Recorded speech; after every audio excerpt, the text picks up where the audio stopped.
Hello, this is Phil. I'd like to welcome you to Part 3 of the Introduction to the Seducer's Guide to Hypnopoetics. Part 1 was just showing you what is in it and how it's organized. Part 2 was leading you through the steps that you would use to choose the correct poems to seduce a woman that you had just met.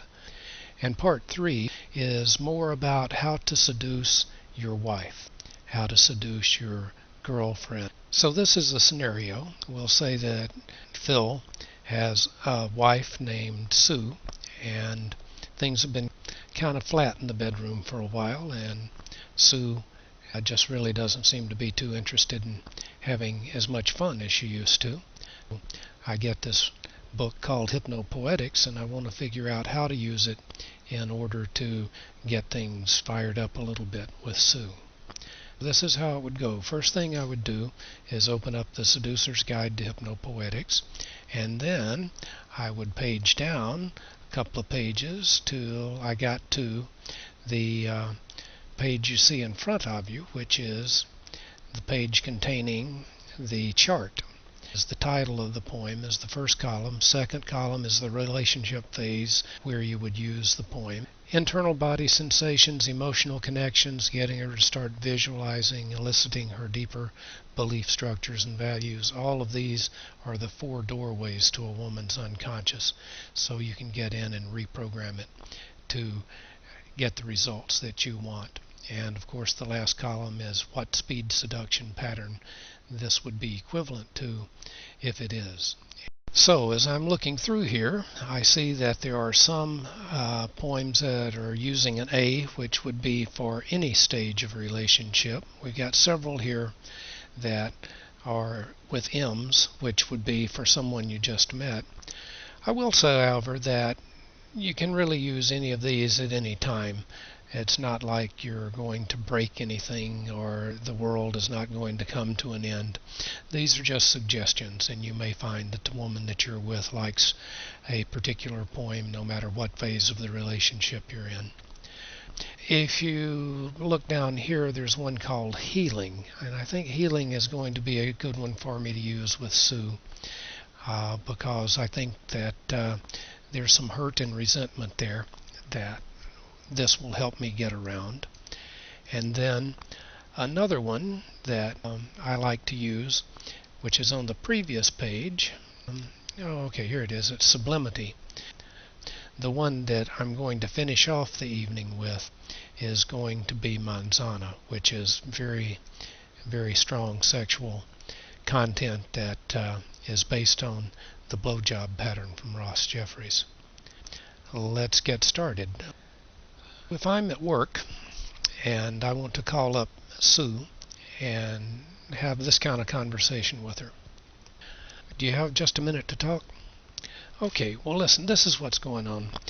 I've been thinking about what you said about me not being as romantic as you would like me to be, and how you sometimes feel like I don't fully appreciate you, and how you think that a lot of the magic is gone that we first had in the relationship. I just want you to know that I really do have strong feelings for you, and I've been working on a little bit of a surprise, and this is the way it's going to work. I don't want you to anticipate it too much because it's not a real big deal, but I have the kids going over to the Joneses to spend the night with a sleepover with their friends. We'll have the house to ourselves. I thought we could have just a quiet dinner together. What got me started with this was I found some love poetry online, some modern love poetry. The guy who writes it says that it's really good for couples in a relationship and that it will tend to bring them together more closely. So I know you don't have much time, but if you're in a quiet place right now, I'd like to read you at least one of these and see if it doesn't kind of remind you of us and where we're at and what we're doing. The first of these is called Healing. So, of course, I go to Hypnopoetics, Modern Love Poems, and Hypnotic Inductions. Then I go to the poem called Healing and say, well, here goes. Let me know what you think of this. If you can, just close your eyes and listen, and let me know how well you like it. What would it be like for you to find that after such a long, long time, your heart is ready to trust, your soul is ready to heal, and your body is ready to feel those feelings of hope and passion once again. I'm not going to read the entire poem, don't have time to do that in this video, but you can see that this is going to set her up and get her moving in the right direction. And so the rest of the phone conversation might be like this.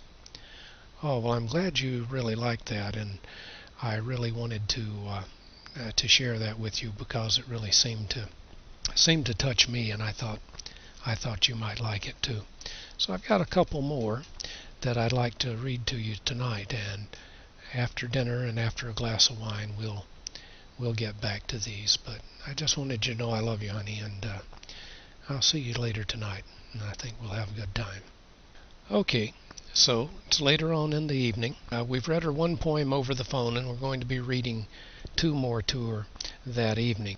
Assuming that you're able to put together any kind of minimally romantic evening, do that, and whatever that is for you, whatever she enjoys and that you enjoy, go ahead and do that. Maybe dinner out, dinner in, but whatever. At some point or another you'll want to transition in to the poetry, something like this.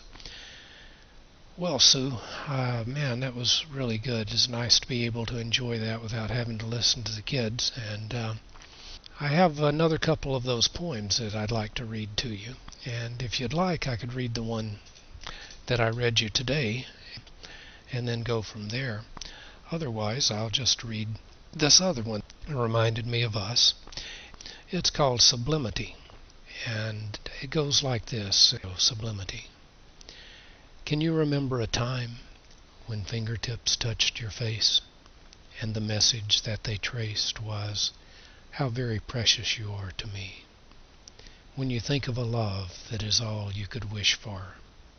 So, I'm not going to read the whole poem to you here, that's not the point. And I do have one more that I wanted to read to Sue, and that one is going to be Manzana.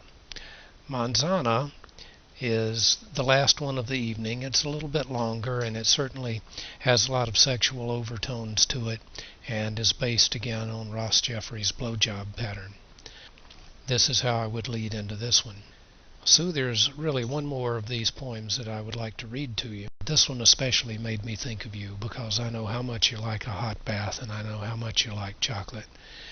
It goes like this. It's called Manzana. Have you ever headed home from a hard day at work, and all the way there you're thinking you want nothing more than this, a hot bath or a shower to soak in? Maybe you imagine dropping all your clothing and sliding into that liquid pleasure to soak away the tension and fatigue of a rotten day. Then comes that moment you're standing there. And again, I'm not going to read all of the poem. It's certainly something that is going to serve you quite well. And as you saw, there were also other poems in there that are good for any time in a relationship. That's really the end of part 3 of an introduction to the Seducer's Guide, showing you how you would use the Seducer's Guide to Hypnopoetics to select poetry that would be appropriate for rekindling a relationship that maybe has cooled off, for helping a woman fall in love with you again, helping her to move into that place of comfort and sexuality and passion that you have enjoyed before. And you can find the Seducer's Guide and Hypnopoetics located at my website, which is hypnopoetics.com. This is Phil. I'd like to thank you. Goodbye.